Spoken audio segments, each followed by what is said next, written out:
다윗의 인생을 한마디로 말하면 롤러코스터와 같은 인생이다 라고 말할 수가 있을 겁니다.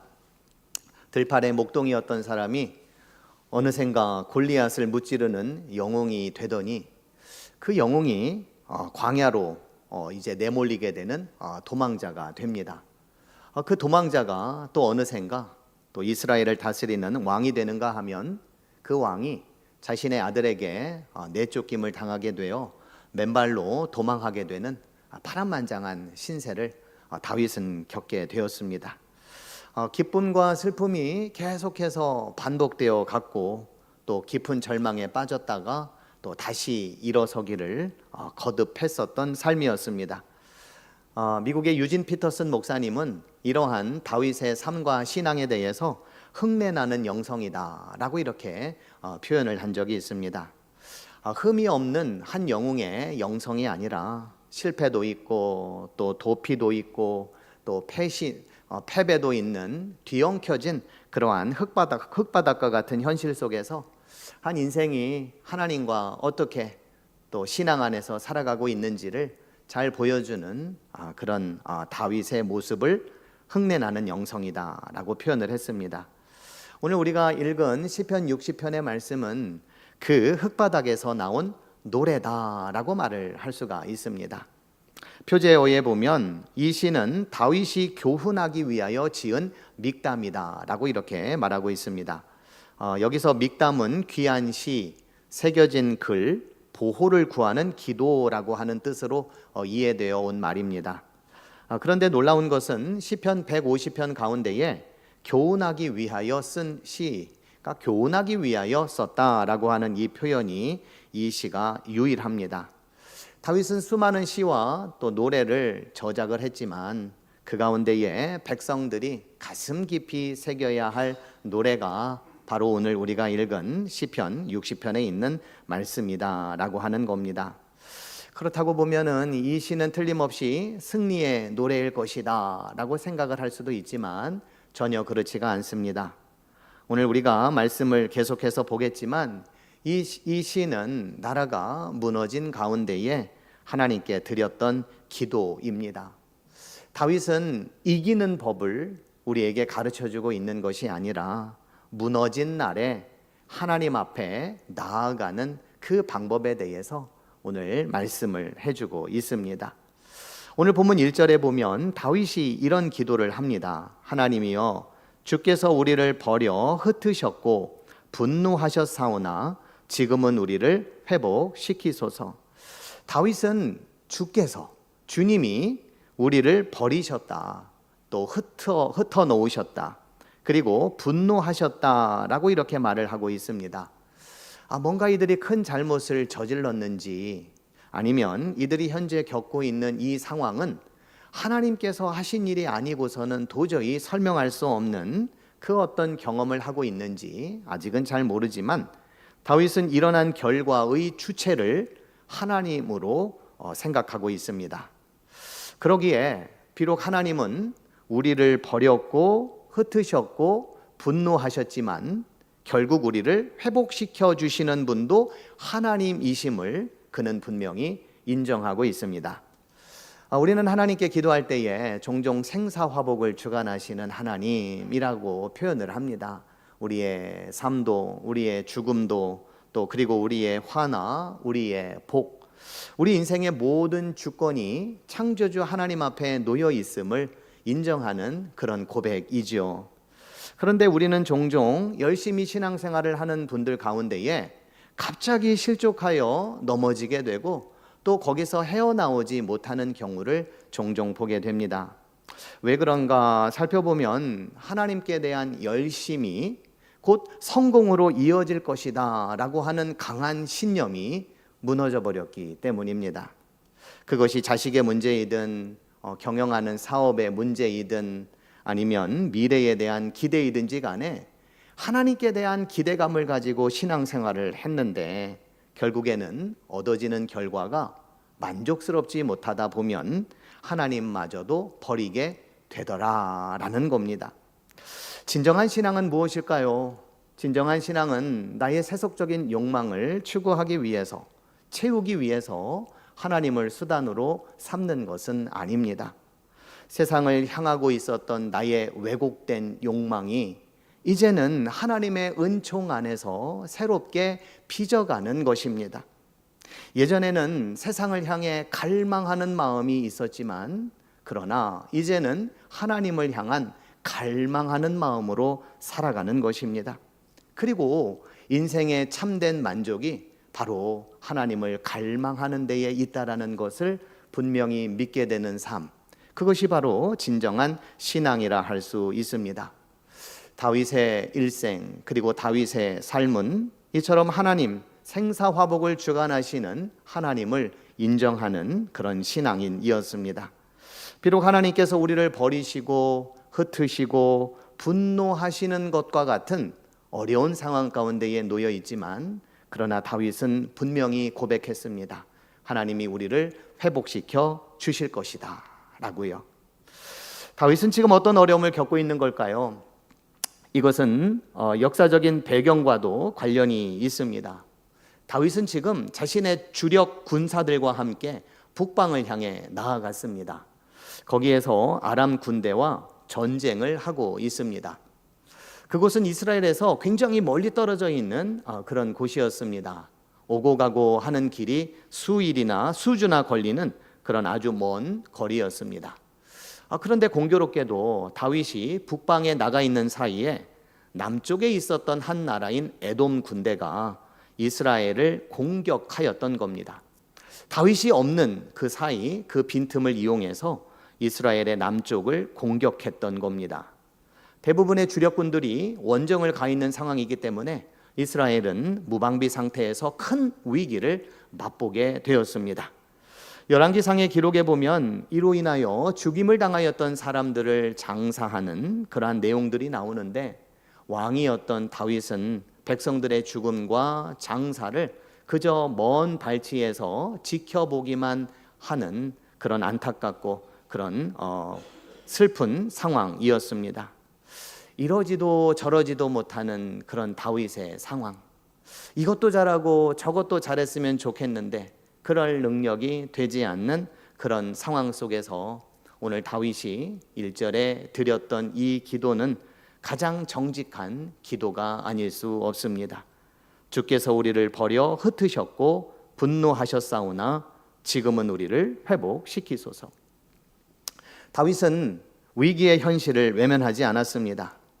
에돔의 군사와 군사적인 책임을 가볍게 여기지도 않았습니다. 그러나 다윗의 눈은 보이는 원인 너머에 역사하고 계시는 하나님을 바라보고 있습니다. 그리고 비난과 자책에만 머물러 있지가 않습니다. 남을 탓하다 보면 자신의 마음속에 분노만 자리하게 됩니다. 그리고 자신을 탓하다 보면 절망과 무기력 가운데에 빠질 때도 있습니다. 그러나 다윗은 비난과 자책을 넘어 하나님 앞으로 나아갔습니다. 왜 그렇습니까? 다윗은 지금 일어나고 있는 이 모든 어려움이 그 누구 때문이라고 하는 잘못을 밝혀내 그 탓을 하기보다는 누가 우리를 다시 일으켜 세워주실 수 있을까라고 하는 거기에 더 중요한 마음이 있었기 때문입니다. 1970년도 후반에 미국의 심리학자들이 연구를 한 적이 있습니다.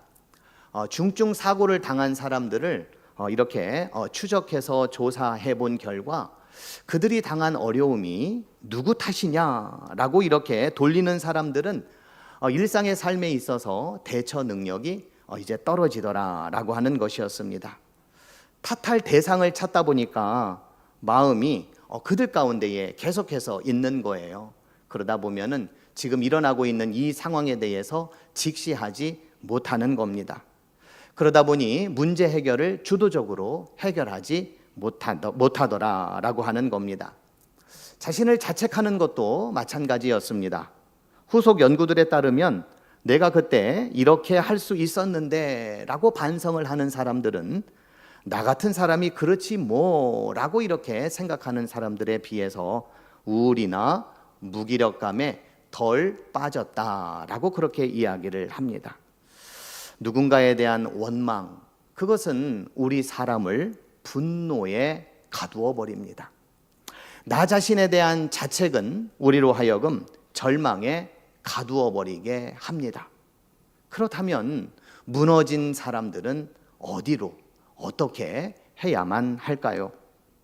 다윗은 오늘 제3의 길로 우리를 안내합니다.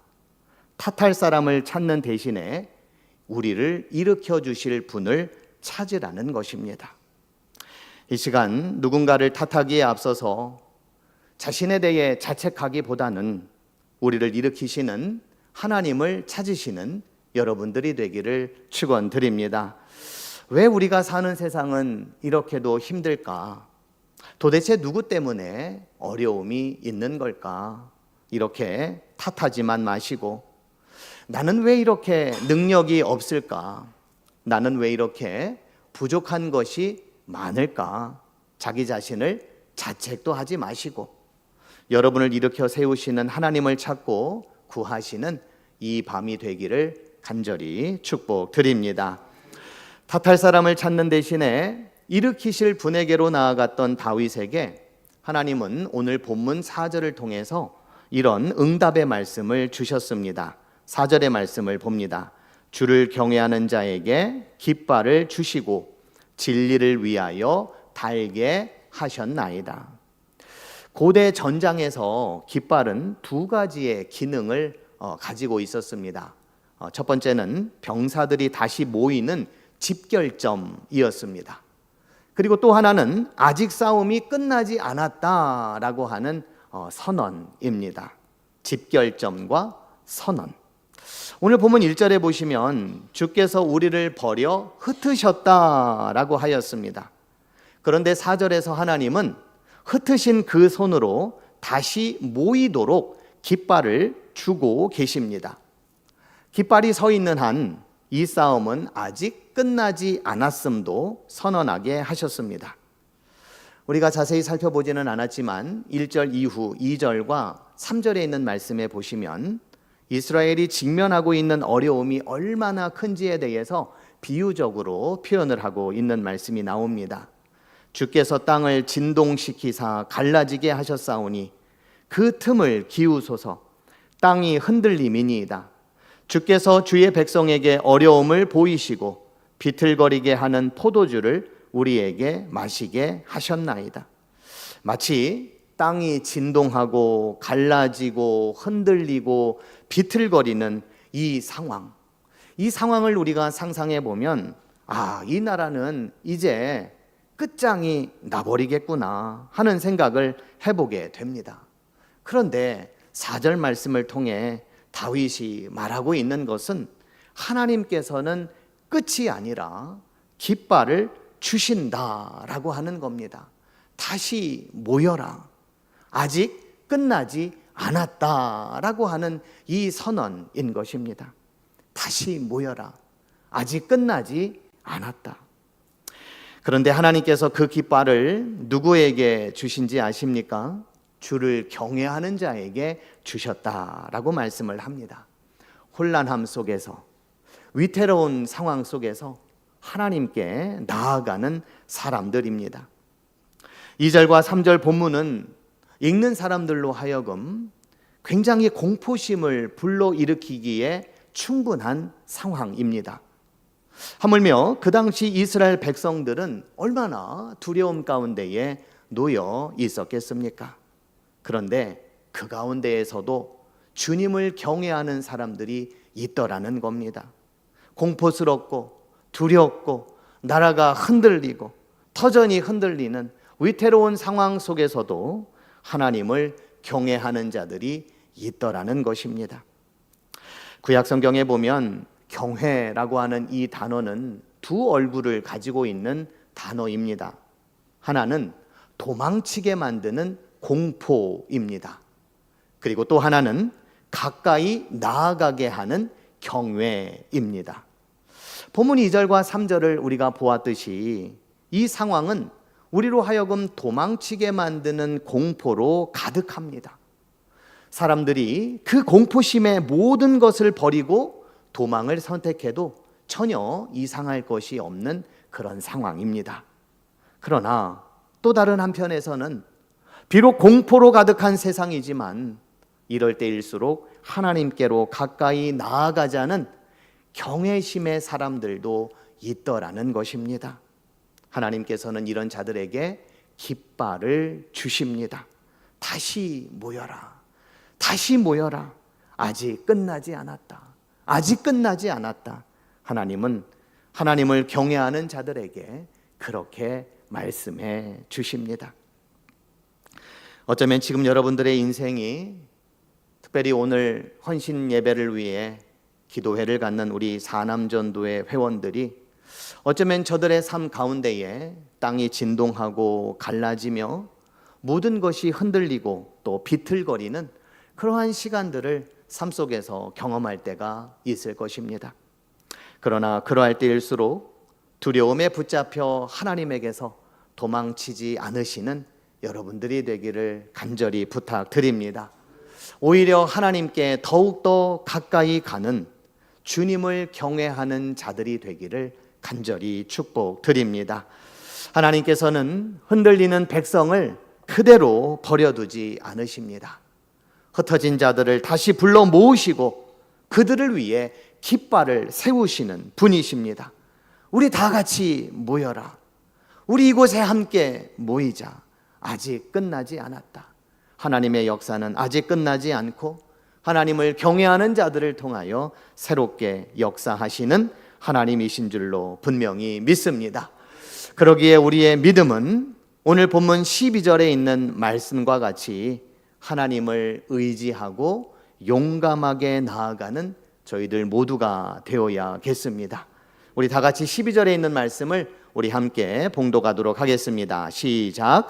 우리가 하나님을 의지하고 용감하게 행하리니 그는 우리의 대적을 밟으실 이심이로다. 아멘. 용감하게 행한다는 것은 두려움이 없다는 것이 아닙니다. 두려움보다 하나님을 더 크게 믿겠다는 것입니다. 하나님과 더불어 다시 한 걸음을 내딛겠다는 것입니다. 흔들리는 땅만 바라볼 것이 아니라 하나님께서 세워주시는 그 깃발을 바라보며 나아가는 삶입니다. 자신의 연약함을 바라보지 않고 우리를 구원하시는 하나님의 능력의 손을 의지하는 것입니다.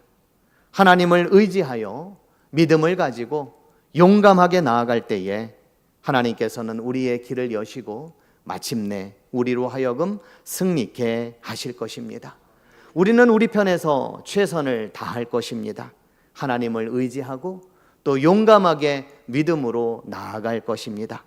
그러나 결국에 우리로 하여금 승리를 주시는 분은 하나님이신 것을 분명히 믿으시고 우리의 대적을 밟으실 하나님을 의지함으로 용감하게 나아가시는 우리 모두가 되시기를, 특별히 우리 사남전도의 우리 모든 성도들이 되시기를 주님의 이름으로 축원드립니다. 이 시간에 우리 함께 찬양하며 기도의 자리로 나아가겠습니다.